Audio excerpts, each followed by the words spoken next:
Hello everyone, I am Sayani and I would like to welcome you all to my civil engineering videos for diploma and engineering channel. Hello my dear students, welcome to my video on irrigation engineering, and today I will be delivering a lecture on dams and spillways. So please watch this video till the end. This video is the second part of the topic dams and spillways. I would like to request you all to watch the first part of dams and spillways topic, which was covered in my last video, before going through the second part. The first part of dams and spillways was about the external forces acting on a gravity dam, and it also covered several smaller topics. Wish you all a very happy studying. Today's first topic is elementary and practical profile of a gravity dam. First is elementary profile of a gravity dam. On the screen you can see the elementary profile of a gravity dam, which is also known as the theoretical profile of the gravity dam. When water is stored against any vertical face, then it exerts a pressure P which is perpendicular to the face of the dam, and this pressure P is acting at a distance of h/3 from the base. H is nothing but it is the height of the water which is stored in the dam. The pressure is 0 at the top and it is maximum at the bottom. You can see on this diagram. So a thickness required at the top is 0 and maximum thickness is required at the bottom. Thus a right angle triangle is formed, which you can see on the screen, with apex at the top, one face vertical and some base width. This face is vertical, which is the height, and the base width you can see on the diagram. Let h be the height of water stored and b be the width of the dam. So a right angle triangle with height h and base b is formed. For stability, the resultant force should remain within the middle third. So R is the resultant, which you can see it is on the middle third of the base. Now, two conditions should be satisfied to achieve the stability of the gravity dam.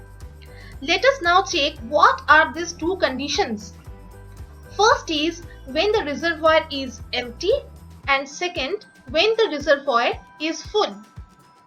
When the reservoir is empty, the external force P is 0 and its self weight, that is W, passes through the center of gravity of the triangle.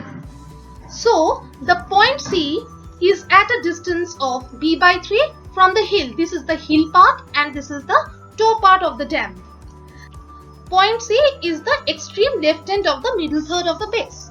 Now we have to take moments about the point D. So this is the point D and the moment will be P into h/3 equal to W, that is the self weight, multiplied by b/3. W into b/3 equals to P into h/3. Now I will cancel 3 on both the sides. I will take B from LHS to RHS, and I will also transfer this P into LHS. So our equation will now look like W upon P equals to H upon B. We will now mark this equation as equation number 1. Now my dear students, we also know that P is nothing but the external force. This P equals to density of the water multiplied by square of the height divided by 2, and W. Now what is W? We all know that W is nothing but it is the self weight of the dam, is equals to density of the water multiplied by specific gravity of the material of the dam multiplied by base width multiplied by the height divided by 2. So we all know this two equations earlier. Now we will put the value of P here and the value of W here, and now our equation will look like W by P equals to WH square by 2 divided by W into rho into B into H divided by 2. I have done nothing but I have put the values of these two in equation number 1. Now cancelling the similar terms, we will get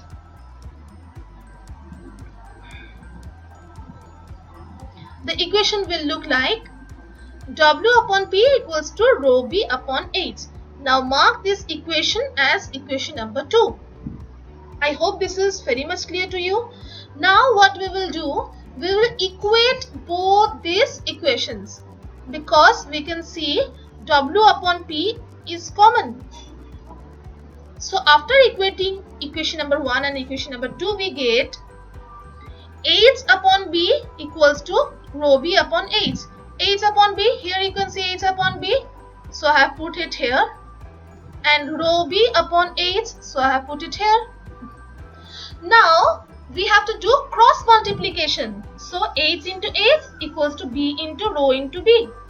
So our equation will now look like rho B square equals to H square. Now simply we have to take square root on either side of the equation.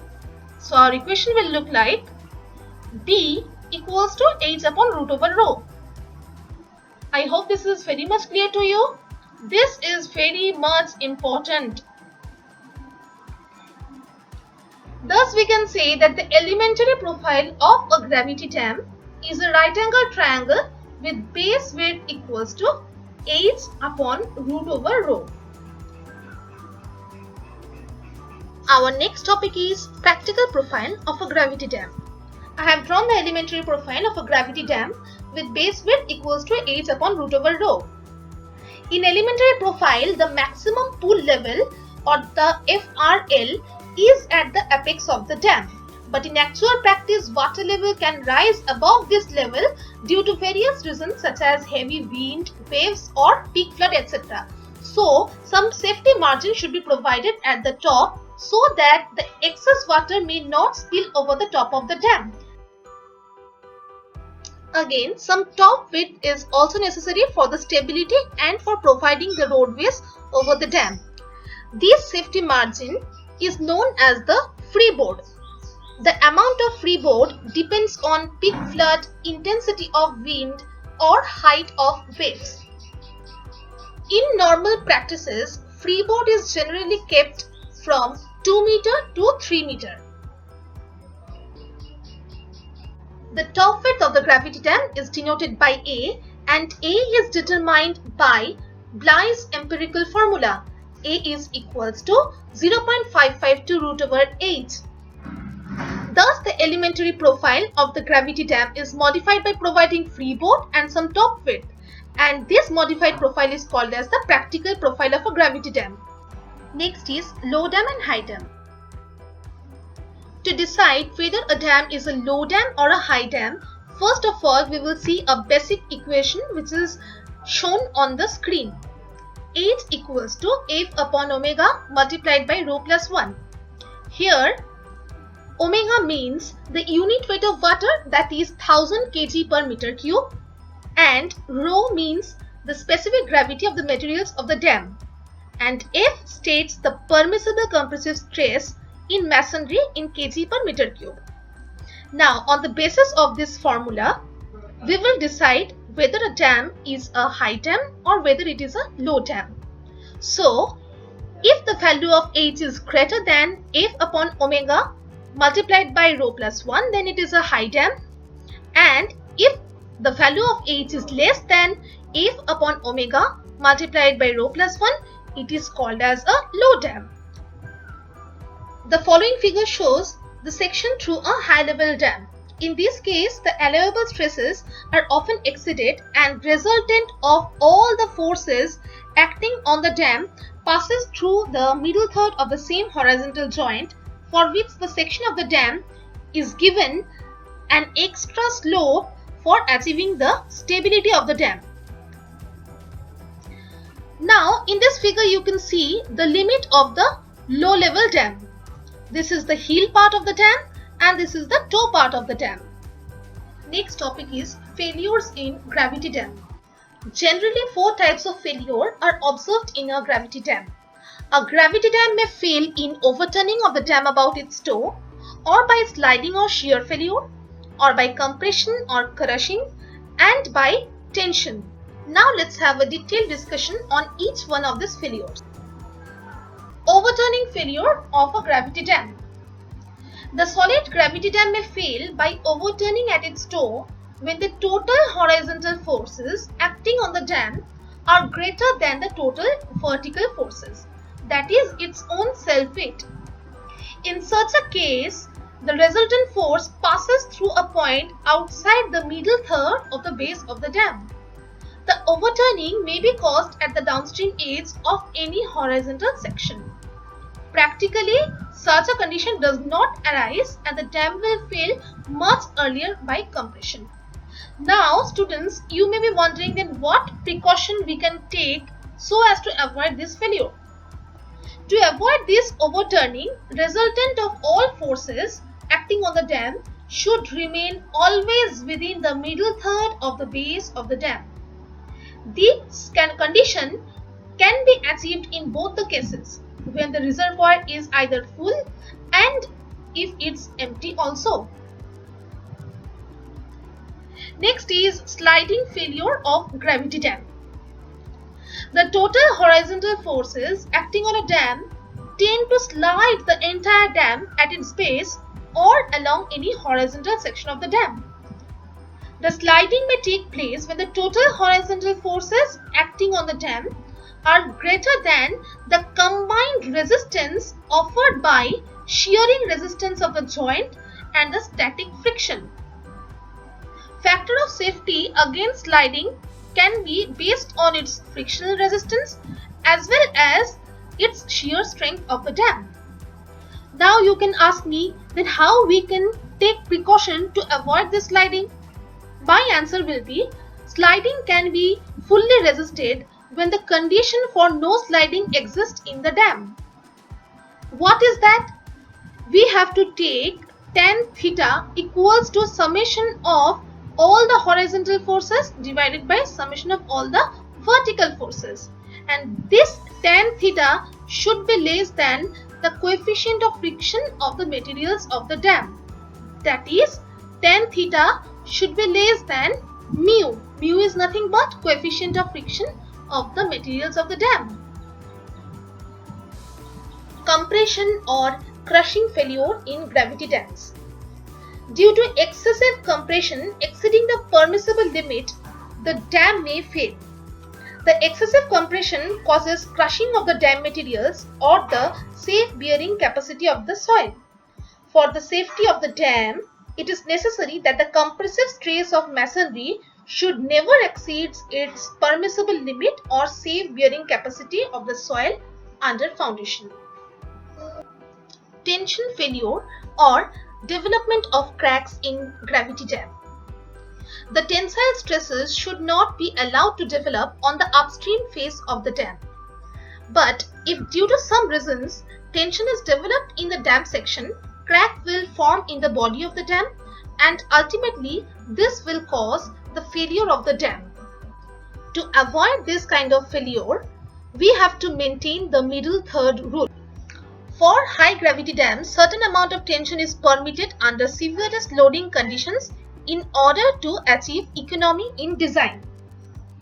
For this reason, tension up to 5 kg per centimeter square is permitted.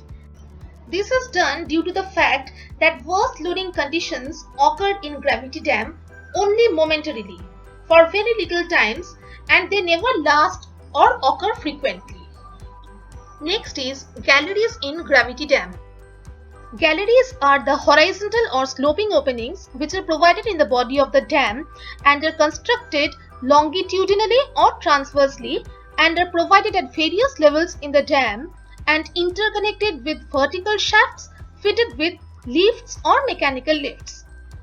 You may now be wondering that what is the use or function of providing a gallery in a dam? To collect the seepage water reaching inside the dam through the joints and pores of the dam. If this water is not removed, it will produce internal stresses leading to the failure of the dam. Galleries are provided to provide access to various internal parts of a dam. They are also provided to dissipate the heat generated during setting of concrete. They are used to plug the longitudinal joints after completion of the dam. They are used for drilling and grouting of the dam or the foundations. They are used to study the behavior of the dam after construction of the dam. They are also provided to feed various mechanical equipments inside it. They are used to operate sluice gate or outlet gates, etc.